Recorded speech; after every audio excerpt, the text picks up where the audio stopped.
Hello everyone. Morning prayer for Thursday begins with a verse from 1 John in chapter 1. This is the message we have heard from Christ, that God is light in whom there is no darkness at all. In these last few weeks, as we've been responding to COVID-19 in Australia and around the world, we know that many people have been feeling an increasing terror of darkness overcoming them. I want to talk to you about how it is that we as a diocese are able to respond and what decisions we might make for church services and gatherings in the light of decisions that have been made by the Australian government and health departments. How best can we keep the people who come to church, those who are members of our parishes, safe, and also have a deep sense of how it is that they are able to continue to minister and serve Christ's world.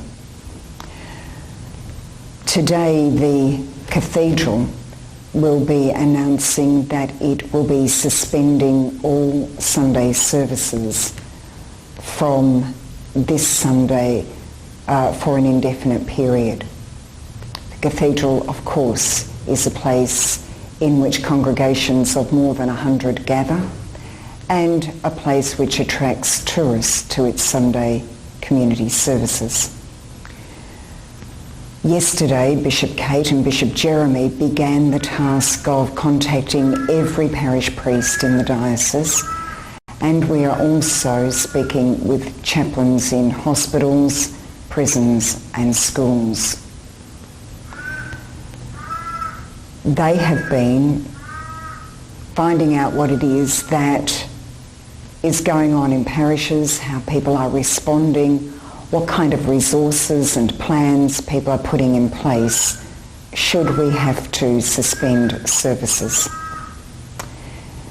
That would be, for me, the last resort. I would so rather we did not have to do that, take that step. But I recognise that in some places it may be that that is the only possible step you and your lay leaders feel able to take. It might be that you are one of those small parish churches in which 30 people cannot keep the social distance which is required.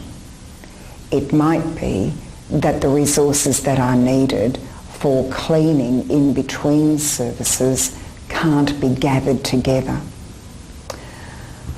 Today I've met with the archdeacons and bishops and the Dean of St George's, as well as area deans.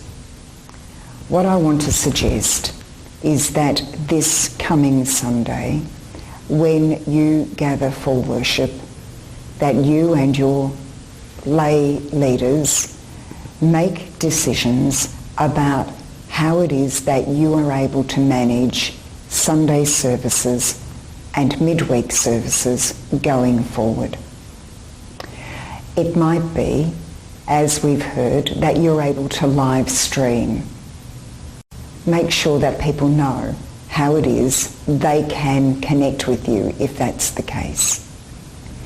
It may be that you are deciding to put extra services on a Sunday or on another day, so that fewer people will be in church at any one time.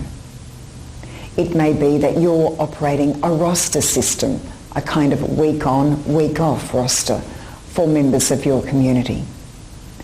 And it may be that you and your leadership decide that for the time being you will be unable to ensure that you can keep to the requirements that have been placed before us. Social distancing, fewer than 100 people in any enclosed space.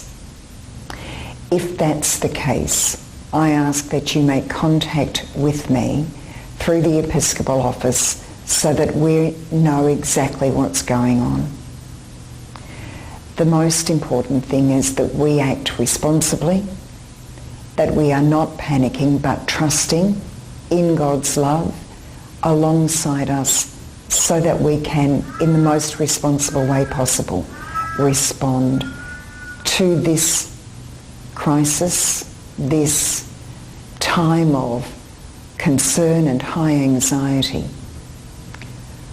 We want people to be able to continue to worship, to read the Bible, to study the Scripture, to pray, to know that they are not alone even if they are isolated, to know that the Church cares for them, that they are able to extend the love and ministry of Christ in the local community.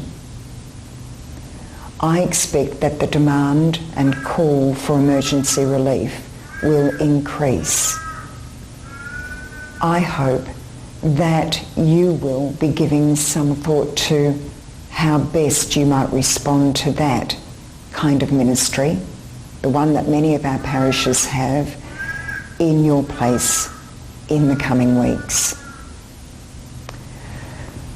One of the things that I've asked the area deans to do is to keep contact with the parish clergy, particularly in their areas, in their deaneries, so that you might be able to continue to grow the resources that we can share alongside each other.